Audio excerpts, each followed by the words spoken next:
All right, let's proceed. I will say overall, this is the best preparation that we've had. I'm calling it the Summit Banquet, Black Tie Awards. To any new guys, Derek, Gregory. At this point, don't forget your subject, please, sir. okay, my subject continues to be brand equals identity plus results. Brand equals identity plus results. I'm adding that today that part of identity is motives. Identity is a big word. Part of identity is motives. Motives help to determine identity. In MEPA, a successful meeting is one in which all voices are heard. That's as easy as saying the word amen when somebody's speaking, saying the word I agree. Hey, are you doing this? Saying yes or saying no. It's just about contributing your voice to the meeting. Here's an example. Good evening from Washington, where the heart of the Capitol has been filled today with African American men, a huge crowd, hundreds of thousands, young and old, from all corners of the country, here to participate in ceremonies of celebration, atonement, protest. In this video of the Million Man March, you have a guy here. His name's Jesse Jackson. He looks tough, doesn't he? Put his fist up. Black power, that was a thing back then. He's talking, right? Maya Angelou, she's talking. She got these guys around her. Farrakhan comes up. He's talking. He's got these guys around him. He wears glasses at this time. These guys look tough. But you don't really notice the men getting on stage by themselves. And this was 30 years ago. So part of the integrity of what we're doing deals with all of us doing it. If Marcus gets up and speaks the whole time, I've been telling him this, I'm saying it on here. That's a failure. If he gets up and just speaks the whole time by himself, that's a failure. So we have an MC. But even when he's up there or the MC is up there, there needs to be visually imagery of other men, not just a one-man show in this event. So we're getting all of that together. We're staging something similar. This event, a lot of people attended, but I would argue that not much came from it. Let me be specific. So 30 years before this, we had a civil rights march, and after that, the Voting Rights Act was signed. After this event, the Million Man March, 30 years later, we had a rap beef between Tupac and Biggie. We can call that success if we want, but again, Tupac and Biggie, ultimately, they were more like one-man shows. And 30 years after that, I want to show you guys something. There's an app called TikTok. Mhm. And on TikTok, it has an algorithm to decide what type of information to show. And this week, two events have dominated our news. There's a guy that ran away from New Orleans. He broke out of jail and he ran away to Atlanta. Derrick Groves, somehow, guys, I'm hoping you guys can help me to understand this. Derrick Groves, he's exposed me to some things. I am Black, but there's some things I guess I just didn't know. One of them deals with tattoos on your neck. I'm seeing more and more tattoos on guys' necks. I'm trying to understand what is going on here. How did these tattoos get so popular? So I asked some young guys on the court. Our emphasis is Gen Z, not ourselves, not Gen X. And supposedly a lot of these tattoos indicate jail time, showing what set you're with coming in and out of jail. Well, Derrick Groves had tattoos too, made him very recognizable, some type of a bird on his neck, something like that. He escaped and was hiding for 5 months off of Campbellton Road. He's a hero because he was able to escape from jail and be gone from jail and not get caught for 5 months. Those are the heroes in the Gen Z community. Another one of the heroes that we have in the Gen Z community is a rapper called NBA Youngboy. Anybody ever heard of NBA Youngboy? I hadn't heard of him. Has anybody ever heard of NBA Youngboy? You can raise your hand if you have. The only thing I like to mention about NBA Youngboy, he's a rapper as well. He's actually the most popular rapper out right now. He was born in 1999. He's 25 years old. He's been to jail a lot. Now, again, if you notice, let's see if we can get a good picture of his neck here. Maybe so, maybe not. He has tattoos on his neck, but this is when he was young. Now he has them on his face as well. These tattoos are not insignificant, but the jail culture of our young men has become pretty popular. But did you guys know that on May 28th, Donald Trump pardoned NBA YoungBoy? He had pending federal charges. He had moved to Utah from the South. He tried to get away. He couldn't get away. He had a federal trial due, but Trump pardoned him.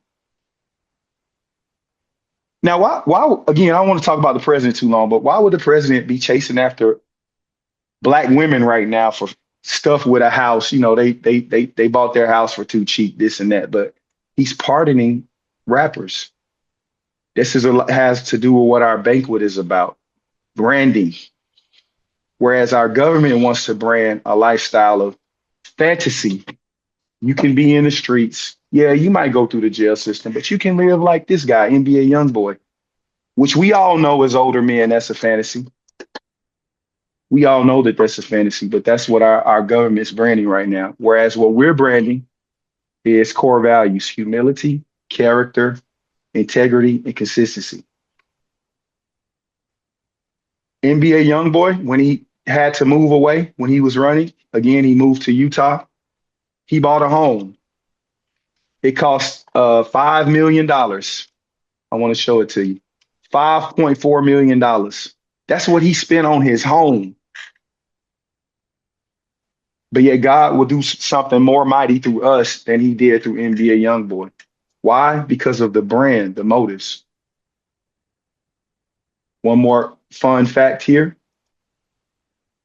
He has health problems. He's only in his 20s. Why? Because he takes approximately 20 Xanax pills a day. Our young men are going through an epidemic. They live in a fantasy world where it starts off great. I buy me a gun. I go find me 2 or 3 guys to hang out with. And we're out. We're selling drugs. We're making money. We smoking marijuana. We popping Xanax pills. But when you add these pills to smoking marijuana, drinking lean and all of that, I don't care how old you are. You could be in your 20s. You're going to have health problems. So again, part of their world is a fantasy. Most of you guys know I drank for a while, 18 years to be exact. By year 18, my liver was hurting every day. I had to make a decision. So did he. He converted to Islam, showing his then girlfriend a burqa. However, since his move to Utah, he's been approached by Mormons and Christians.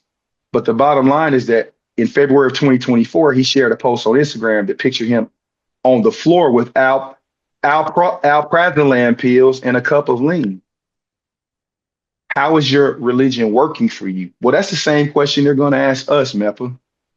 And I want to say this, why I said motives.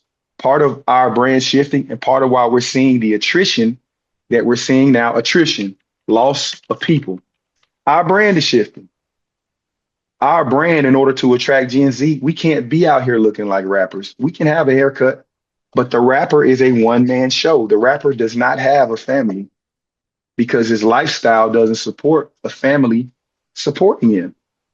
He's out all night. He's partying. He's drinking lean. No woman wants that for their children. And so for us as well, we now have to embrace family. Malcolm, do you have that?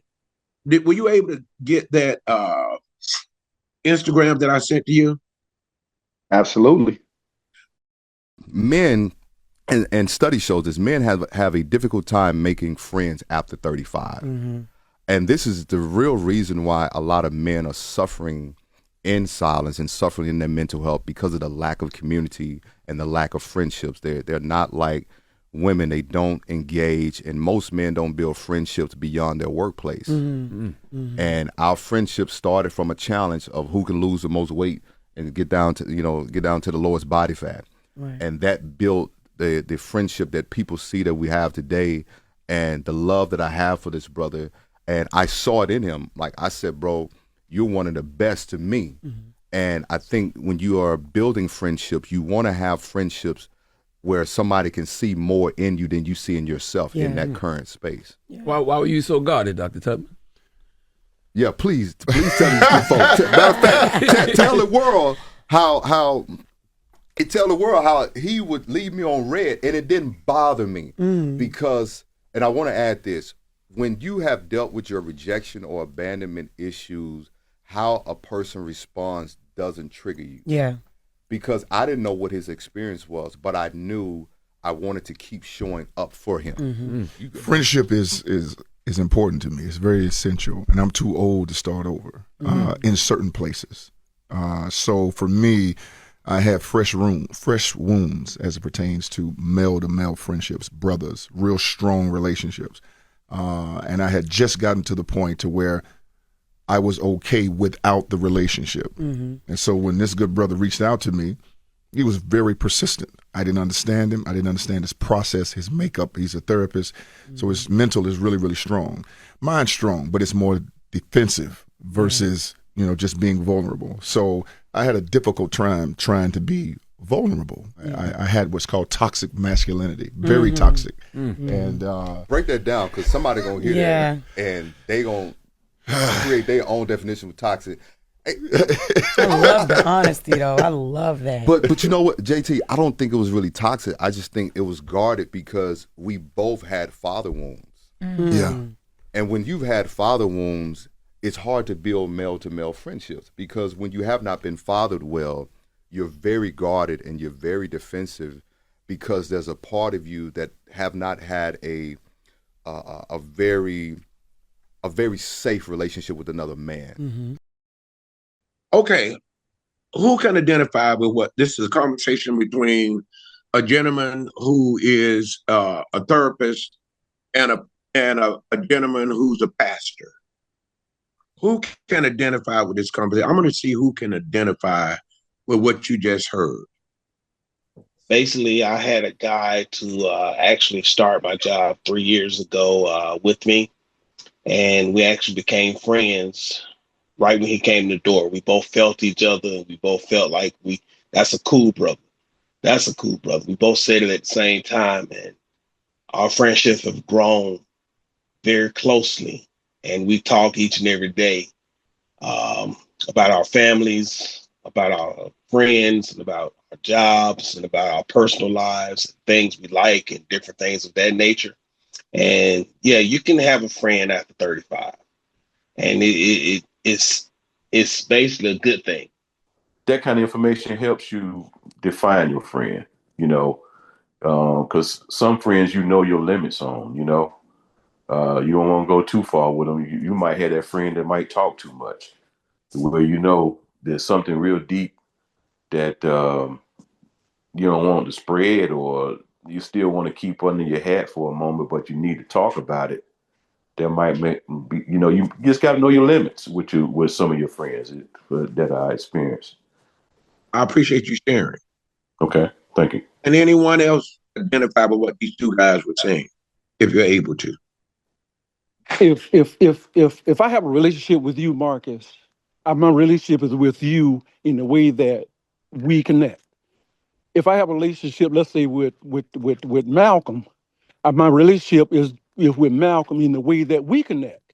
But I have had past relationship where Marcus has talked to, and I'm using it as an example, Marcus has talked to Malcolm.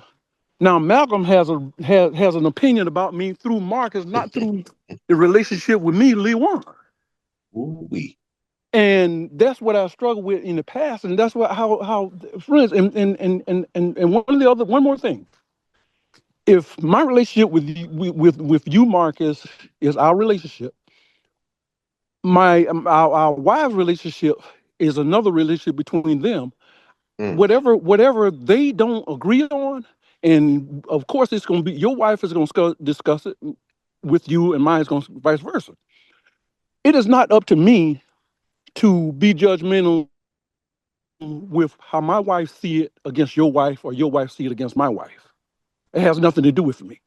Oh man, you know what? I can relate to that. I can say from when I came to MEPA, that masculine side father figure, and thanks to you, Marcus, and you know what, and thanks to my brothers, that I taught to do to them on a different level. I also had to understand over the years that, same way when it comes to, helping someone out and they say they're going to do and they don't do. I lent a friend of mine's $1,500. He said he was going to pay it back. So, I'm the type of person I'll sit back and wait and see if you're a man of your word. And, I'm going to show up for you, but everybody don't always show up the same way you do. And it kept going on. So the bad side of that, I had to learn that $1,500, I had to pay $1,500 just to lose a good friendship and take an L and keep pushing forward. So I But what can did you learn pretty from much that? What did you really learn? that he wasn't my friend from the beginning. Or maybe you shouldn't have gave him $1,500. Yeah, I want to make one comment about the toxic masculinity. For us, or the leaders on the team, or the mature guys, with a father figure, we can say whatever we're saying, but when someone's hurt by a father figure and they come to us, our own relationship with father figures is going to show up. So I will say that, I don't want to make it seem like I've never had problems with Marcus, or, a lot of brothers have called me with to work through some of the issues that they have had. If we think that that's a issue for us, again, imagine what we're about to deal with younger guys, meaning that I'll give you guys some stats. I'm bringing my wife to the banquet. Joe's bringing his wife to the banquet. Jeremy's bringing his wife to the banquet. Marcus is bringing his wife to the banquet. Are you bringing your wife to the banquet? Accountability. For myself first, I don't have the power to ask you guys, are you bringing your wife to the banquet if my wife ain't coming? That's integrity, character. Now, God, I was a playboy. I used to do that. When I was a child, I spoke as a child. None of us are children on this group. Our brand is family. So again, brand equals identity, motives plus results. What are your motives?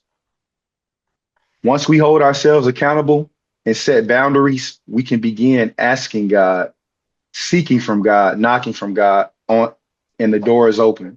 We have to do it continually. We can't do it once. That's the Million Man March. They ask, they seek, they knock once. It didn't work. In 63, at the March on Washington, they asked, they seek, they knock repeatedly. After the event, they went to the White House, got in Lyndon Johnson's face. We're getting a 501c3. We have standards, a code of ethics, things that we have to have backing us up. Where this is not about a pretty speech. This sounds good in front of a camera. We need a different outcome. We're going to a different word. David and Goliath. Who is Goliath? What is Goliath? Goliath is a metaphor for us, meaning that in the story, he was a man.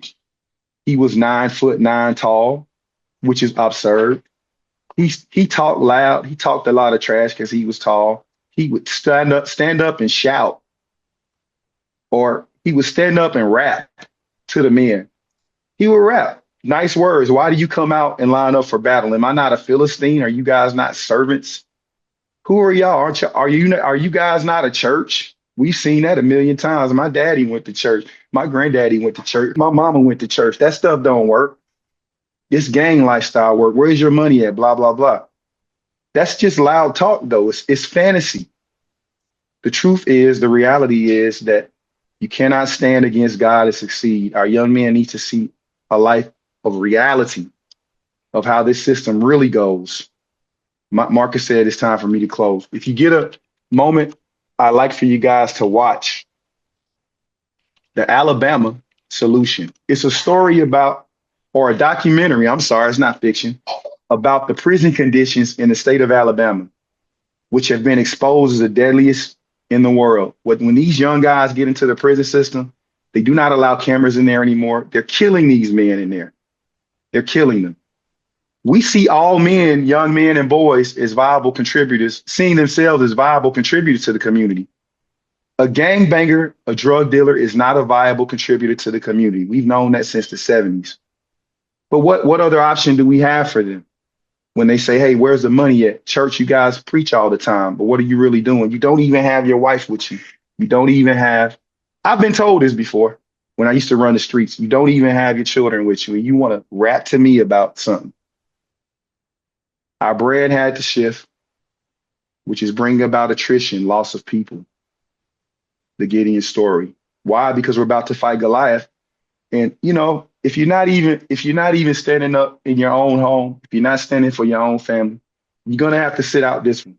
You're gonna have to sit out this battle. Now in the Goliath story, there were men that stood on the sidelines for this battle. They watched it. It was in a big old valley, right? There's people on both sides watching because nobody was brave enough to even go out and confront Goliath. David could have died in this battle. He had to have a plan. He was willing to die, but he knew God would not be defeated. Same thing here. It looks daunting.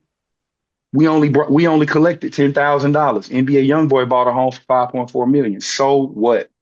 God is waiting for men to stand up, have an awards banquet, stand on business with core values: humility, character, integrity, and consistency. I've been watching this whole year. We've been watching this whole year. The attendance of you guys on this meeting, your willingness to be corrected, your willingness to shift, be confronted. Same for me. Character, what you do when no one is watching. Integrity, keeping your word. We have a strong team. And our brand is elevating to family. Our brand is elevating to holding ourselves accountable. Drug dealers not going to want to hear our message. Gangbangers not going to want to hear our message. We telling folks, put the joints down. You're living in fantasy. They not going to want to hear that message. Donald Trump don't want to hear that message, but the gangbangers definitely don't. So we got to know what we're going into, guys. The Goliath is us. The Goliath is this YN culture that we created. God is powerful. God is able to do all things, and he will, starting with this event. So I'm only saying that to encourage, because I do believe masculinity is one part of it, but also the lamb side, or being able to defuse conflict, is important as well. Not to join in with the conflict, but to be able to defuse it, which requires humility, requires us to put ourselves to the side. I do serve as a father figure, and I do admit that I can be something else to work with if you get up close on me. I would say the great majority of people that is in MEPA that don't really know me. You don't really get to know me until you get in settings like we were in these past 5 months. When you get up close on me, you find that I'm something else. I ain't no joke. I'm just saying. I admit it. I tell myself that. And what Malcolm has just told you all, and I like the way he said, that's one thing he can sometimes do a whole lot better than me, is that if you got an issue with a father figure, or if you got an issue with a person like me, even within this group, I'm just a phone call away. It's not going to, and you do need to have sounding boards in this group, but you need to have sounding boards in this group who are mature and does not feed your own insecurities. You need to have sounding boards that are mature enough and that you respect enough that they're going to tell you the truth, allow you to walk away mad, and see if you're going to come back in 2 or 3 days and take responsibility for what you went to them for.